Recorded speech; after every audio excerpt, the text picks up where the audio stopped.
tutorial daw sa ganitong tricks.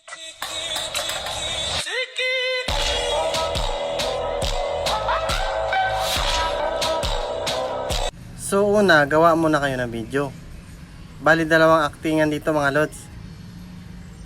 Tapos i-import natin sa CapCut yan. Let's go! First clip yung anak ko.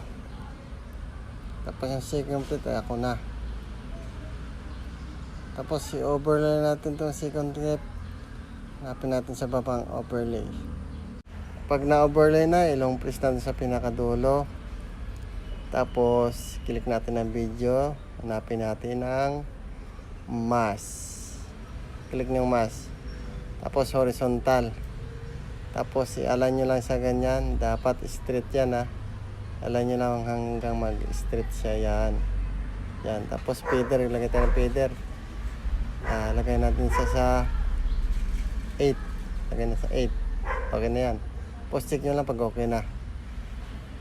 Try na natin i-play. Sige daw be.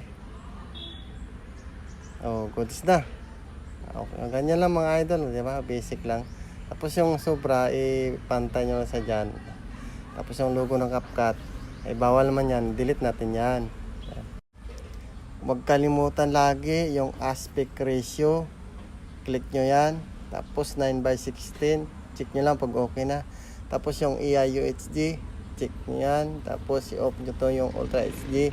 Tapos yung sa baba, ilagay nyo lang sa 20. Ready to export na yan mga idol. So sana nasundan yung mga lods.